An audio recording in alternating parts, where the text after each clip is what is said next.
Hello friends, welcome back to Commerce tutorial. So today I am going to discuss about a very important topic for the beginners of accounting. So that is the journal entries, writing of the journal entries.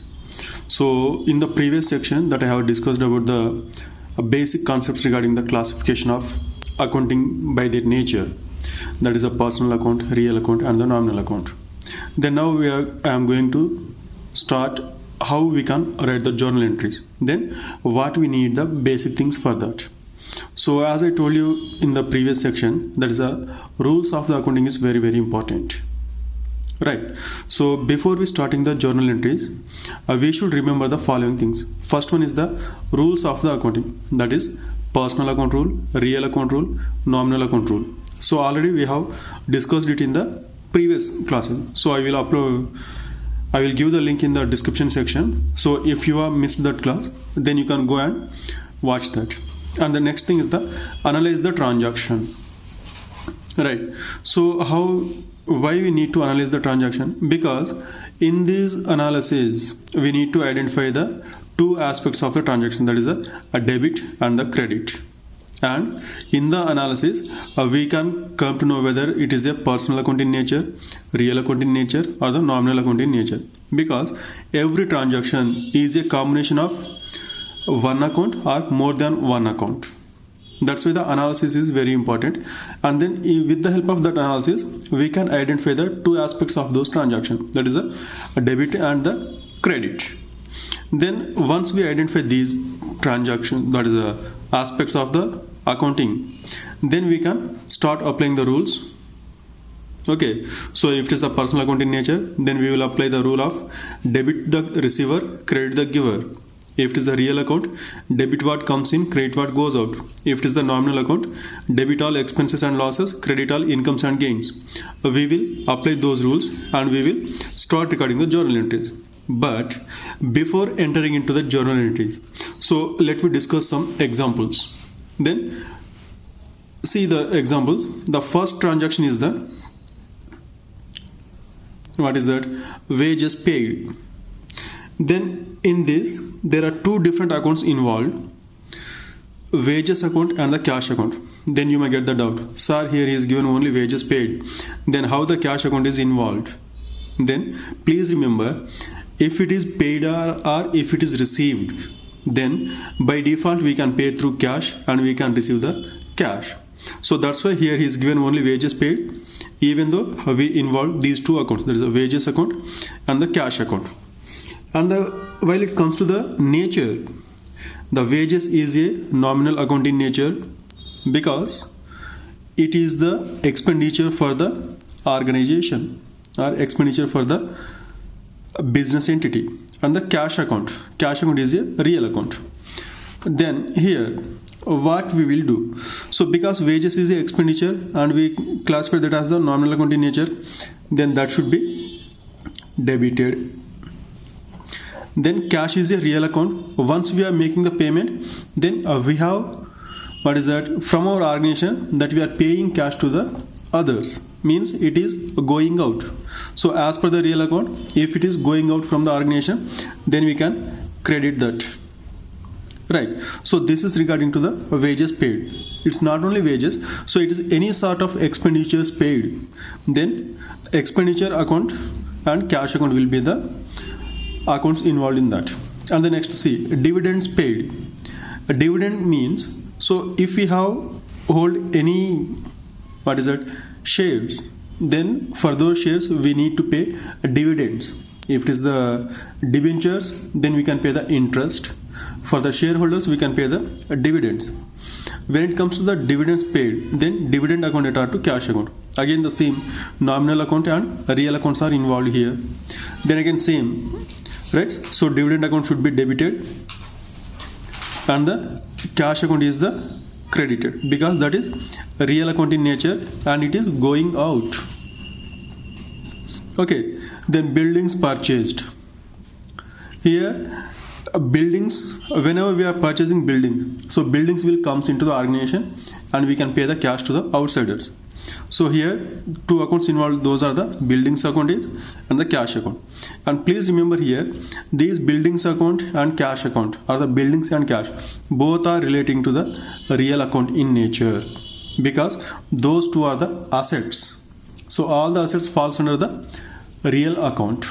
Okay, so then as per the real account, what comes into the organization? That is the buildings comes into the organization. Then we need to debit the building account, right?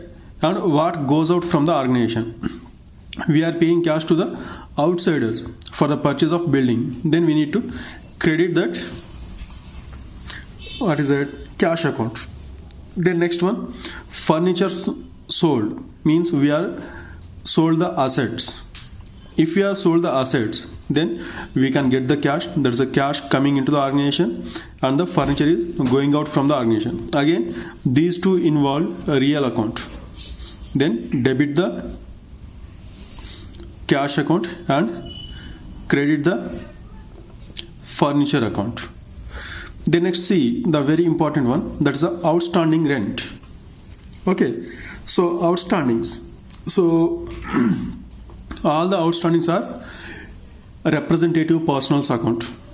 Then rent is a nominal account. Outstanding rent is a personal account. Okay, so here nominal account should be debited and personal account is credited. Right. The next, received cash from Vikas.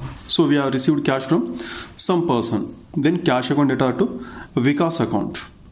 Cash is a real account, Vikas is a personal account. So what comes into the organization? Cash is coming in, that should be debited. And from whom that we are receiving that cash? From the Vikas. Then that should be credited. Right? So these are the examples. So before we start in the journal entry, we need to analyze these many examples. So these are the basic things before we start in the journal entry. There's the wages paid, accounts involved, the wages account and the cash account. The nature of the account is the nominal account in the nature of wages, real account in nature of cash account, because cash is a asset. And when it comes to the debit and credit, so nominal account should be debited as per the nominal account rule. Cash account should be credited as per the real account rule. Right. Then next see the format of journal. So the format of journal. So this is the format of journal. It will be start with the date, and the next is the particulars. Next one is the LF number, means ledger folio number. So it will be helpful at the time of ledger postings. And the next one is the debit amount and the credit amount. Right. So in the date column, we will record the date. Right. So we will record date in a chronological order. Means what is the chronological order here? 1, 2, 3, 4, 5. So if we record like this, then that is known as the chronological order. Then in the particulars, what we will record? In the particulars, we will record debit account and credit account. Right. So already here we have discussed the accounts involved in the transactions. So these accounts will be recorded under the particulars. Okay. Then in the LF number, so when we are going to post these journals into the ledgers, this LF number will be used. Ledger folio means in which page of the ledger book this particular account is transferred. Right. So debit amount in the sense the amount involved in that particular transaction. So that amount will be recorded. And the debit amount and the credit amount both should be same, because as per the dual aspect of the accounting, so every debit has its own corresponding credit. Means if you are paying something to others, then whatever the amount that you are paying, the same amount will be received by the other person. So that is the effect of debit amount and the credit amount here. Right. So by knowing this format and by knowing these concepts, there is a transaction, accounts involved, nature of account, a debit and credit, and by remembering these points, So now we are ready to start the journal entries of the transactions, right? So let's see, with the help of one problem, we will try to solve, or we will try to journalize the problem. Let's see the problem here, right? So this is the problem. Journalize the following transactions in the books of Gray. The year is 1997, January 1st. Started business with cash 4,500, paid into bank 2,500, goods purchased for cash 1,500, right? So purchase of furniture and payment by check 500, sold goods for cash 600, sold goods to Arvind 400, right? So in this every transaction we need to analyze what is that, the accounts involved. So whenever we are starting business with cash, here the accounts involved are the cash account and the capital account. Why? Because the initial investment that should be treated as the capital, okay, and that capital is a personal account in nature, because in our own books we don't record our names. That's why instead of the contributor name we will write it as the capital account. Okay, so this is the problem. So if you can, then you can make a screenshot of it. So now I am going to do the problem as a solution, right? Then see here, whenever we are starting the journal entries, then we will write journal entries in the books of, right, journal entries in the books of Gray. So already he is given, right? Then I will start with a pro forma. Please remember friends, whenever you are doing accounting problems, format is very, very important. Without format you can't get the good score, right? So that indicates very important, right? Date, particulars, LF number, debit amount and credit amount. So now I will write the dates. Date, particulars, LF number, debit rupees, credit rupees. Okay, so in the given problem that he is given is 1997 January 1st, started business with cash, right? So started business with cash in the sense okay, sorry. So started business with cash in the sense we are receiving the cash. So cash is a real account, and from whom that we are receiving? We are receiving from this guy, that is from this person that we are receiving. So because in our own book we don't write the names of our own names, we don't record. So that's why what we will do, we will write a capital account. Then the entry is here, cash account debtor to capital account, right? So cash account debtor to capital account. Then why we recording this cash account and the capital account? Because in this particular transaction these two accounts are involved. Okay, so that's why I have written cash account debtor to capital account. And please remember friends, at the end of every transaction, at the end of every journal entry, we need to record a narration. Narration in the sense that is a brief summary of this particular journal entry, that is being started business,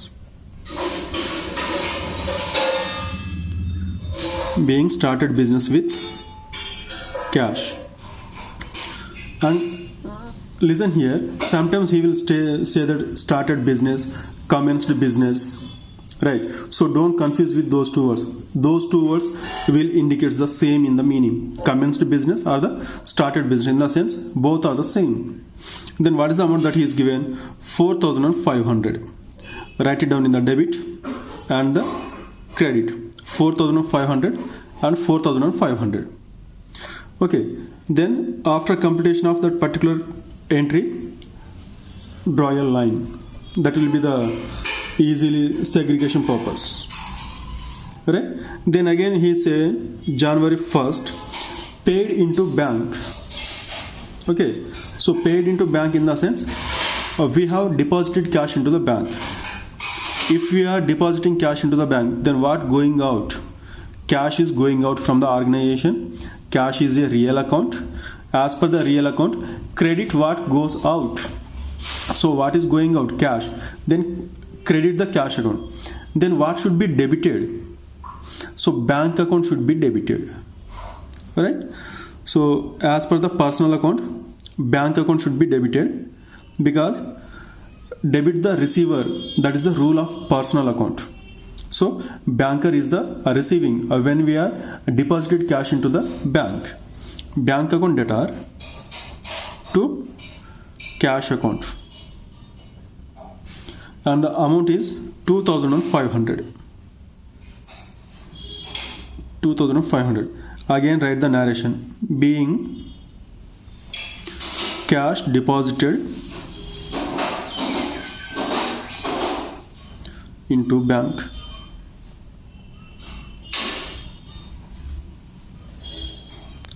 Right? Being cash deposited into bank.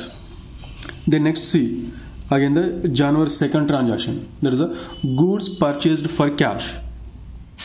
Okay. So here purchase account and the cash account. These two accounts are involved. Both are real account in nature.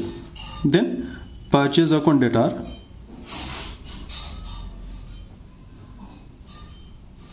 to cash account. So why we have debited the purchase account? As per the real account rule, debit what comes in, purchases will comes into the organization. Then credit what goes out, cash is going out from the organization. That's why I have debited the purchase account and credited the cash account. Then the narration is being goods purchased.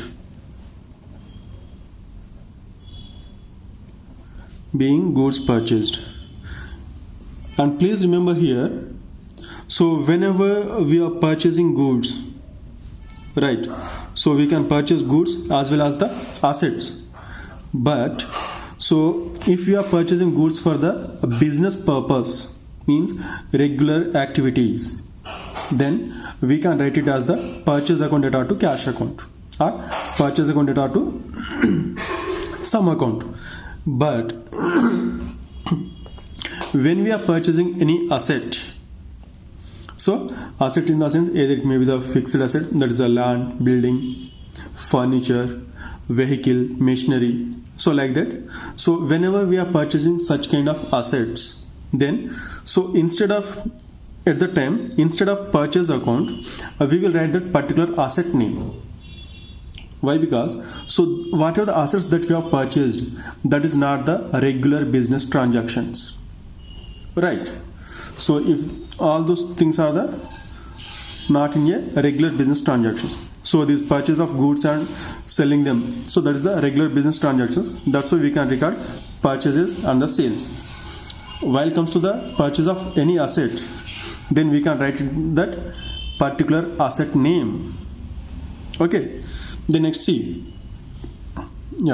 January 3rd, and the transaction is purchase of furniture and payment by check. Let's see, in the previous transaction, goods purchased for cash. We have purchased the goods and now we are purchasing the furniture. Then see here I will record, instead of purchases, I will record as the furniture account debtor to bank account, right? So now you may get the doubt, sir, here in the every situation that you are writing that cash, purchase account data to cash, bank account data to cash. Then why here you record it as the furniture account data to bank account? Because here we are issuing check, means we are making the payment through check instead of cash payment. So that's why I write it as the bank account. As per the personal account rule, credit the giver, right? So from whom that we are, the person who is giving, so we are debiting, creating that person. Okay, so being furniture purchased,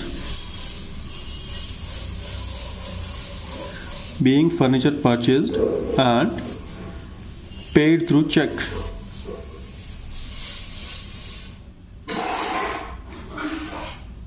And paid through check. Amount is 500. Then again the next transaction. The next transaction date is the 5. Then here sold goods for cash. We are sold the goods, right? So whenever we are sold the goods, so goods is a real account and goods are going out from the organization. Okay, goods are going out from the organization. So as per the real account, goods will be credited. Then we have received the cash. So as per the real account, cash should be debited. Okay, cash account data to sales account, right? So goods will be credited and the goods will be going out from the organization as a form of sales. That's why we will record it the sales account. Being sold goods, for cash, and here the amount is 600 and 600. Please remember, whenever you have recorded the debit amount and the credit amounts, so the debit amount should be against the debit and the credit amount should be the against credit. So here how we have recorded the transaction, so corresponding to those the amount should be posted. And the next one, 8th, and the transaction is sold goods to Arvind. Please remember here, sold goods to Arvind. So this is a credit transaction. Credit transactions in the sense, now we sold the goods and the payment will be reflected in the future date. Means we will receive the payment in the future date. So that is the credit transaction. If we are receiving the cash immediately, then that is a cash transaction. So here sold goods for cash, that is the means we have received the cash immediately after the completion of the transaction. We have received the cash. But whenever we have sold goods on credit basis, we are not able to receive on the same. Okay, and sir, how to identify whether it is a cash transaction or the credit transaction? Okay, so that may be the question in your mind. Then please remember, whenever you see the transaction and in that particular transaction, if you get any person's name, so already we have 3 different categories of persons: natural persons, artificial persons, and the representative persons. If you are getting those names in those transactions and he doesn't mention either for cash and the through bank, in those situations we can confirm that is a credit transaction, right? So if we can say that is a purchased goods from Mr. Vijay for cash. Okay, purchased goods from Mr. Vijay for cash. Even though here the person name is appearing, then also it is a cash transaction because he said that for cash at the end. Instead of that, he can say like that. So purchased goods from Mr. Vijay. Okay, so in those situations, that is a credit transaction. Okay, now here what he said, sold goods to Arvind. So whenever we are sold goods, whenever we are making the sales to some others and we are not receiving the cash immediately, then that is the credit transaction. And here the 2 accounts are involved, and those accounts are the Arvind account and the sales account. Then Arvind is a personal account. Then as per the personal account rule, debit the receiver, we can receive the Aravind account, right? So Aravind account debtor to sales account. As per the real account, credit what goes out, goods are going out. Okay, being sold goods to Aravind. Being sold goods to Aravind, rupees 400. Right, so against Aravind account, against sales account, 400 rupees. And the next 10th, right, goods purchased from Amrit. Right, so again that is a credit transaction. So debit what comes in, credit the giver, real account and the personal account. Okay, so purchase account debtor, purchase account debtor to Amrit account. Right, being goods purchased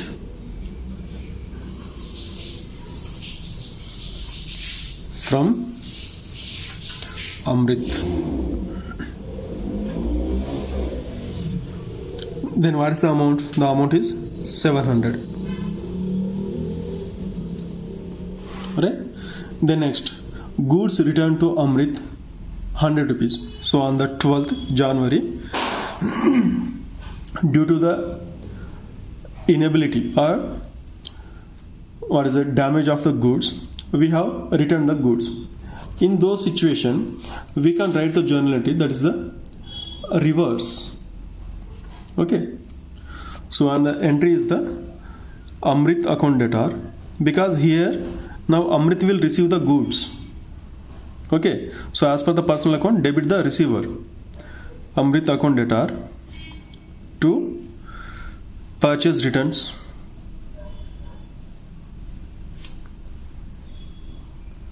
to purchase return account, and this purchase return is also known as the returns outwards. Right, being goods returned to Amrit. To whom that we are returning? To Amrit. Amount is 100 rupee. 100 rupee. Okay, then next see the 15th transaction. Sold goods to Ram for cash. Sold goods to Ram Swarup for cash. Here the person's name involved and cash is involved. Then it should be taken as the cash account. Okay, so cash account debtor to sales account, being sold goods to, what is that name? Ram Swarup for cash, and the amount is 250. 250. Right, and the next 18th. Right, so what is the transaction here? Cash received from Aravind, rupees 396, and discount allowed to him, rupees 4. So earlier what we have done, so we sold certain goods to Aravind on 8th. Okay, sold goods to Aravind 400. Now we have receiving the cash. Okay, then the entry is the cash account debtor, discount account debtor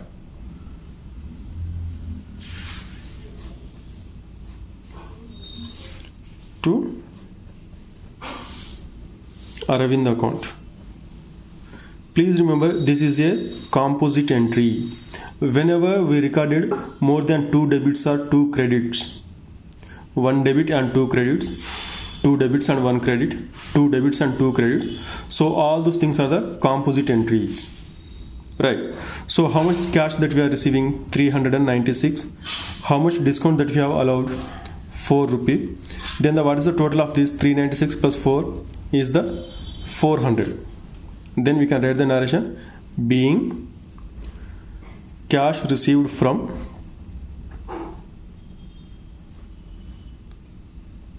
Arvind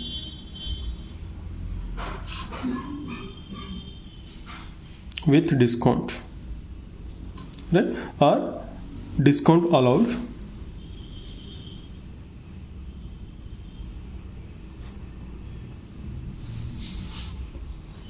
and discount allowed, right? So this is how we can write the journal entries.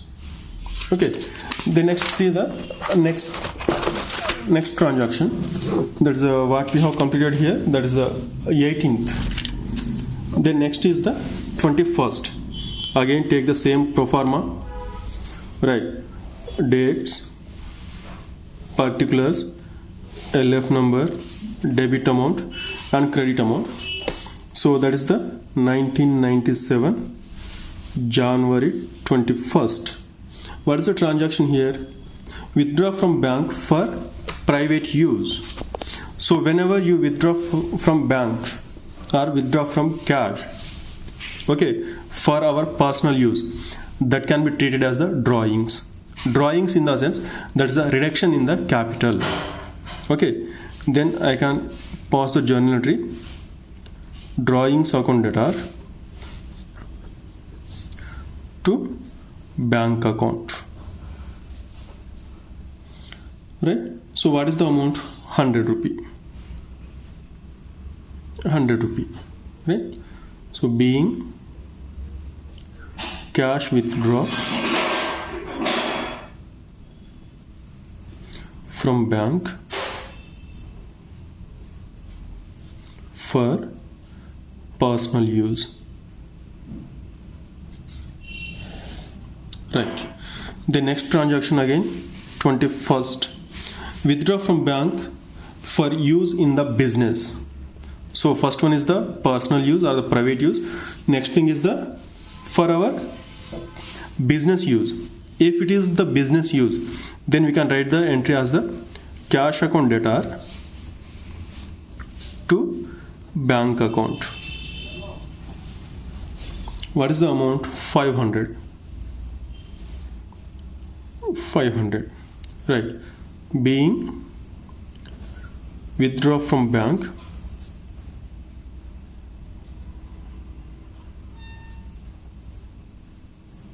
for office use, right? Office use or the business use, both are the same. And the next one, on 25th, so paid telephone rent for 1 year. So telephone rent, so that rent is a nominal account in nature. Then rent account debtor to cash account, right? So rent account debtor to cash account. How much that you have paid? 40 rupee. Being telephone rent paid,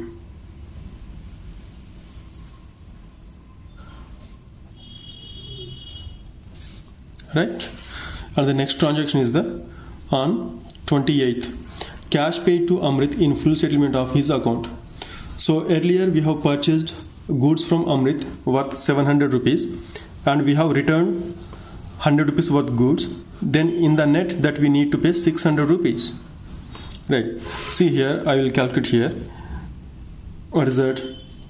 Goods sold purchased from Amrit, right? So first we purchased worth 700 and we returned some, right? Returned worth 100 rupee. This should be minus, and the net purchase is 600 and we need to pay 600 to him. But how much that we are paying, right? Payment made us 594. What is the difference between these two? 6 rupee. This 6 rupee can be treated as the discount received, right? So this 6 rupee is the discount received. The next, see the entry. So to whom that we are making the payment? Okay, so we are making the payment to Amrit. Okay, Amrit account debtor to cash account to discount account. So it is debited with 600 rupees, cash account in against 594, discount account 6, being Amrit account settled. Right, being Amrit account settled. Okay, the next C, on January 30, again a composite entry, and that is with regard to paid for stationery, rent and salaries. Okay, then we need to take stationery account debtor. Amount is how much? 20. Rent account debtor. Rent account is 100. And salaries account debtor. Salaries are 250 to cash account. Because all these expenses are paid through cash account only. Then make the total 250 plus 100, 350, 350 plus 20, 370 on the credit side against cash, being expenses paid. Being expenses paid. Right? So this is how we need to, what is that? Journalize the transaction. Right? So with this, today I am concluding this section. So if anybody missed my previous classes, then I will share those links in the description column. So go and watch those videos. Alright? So thank you.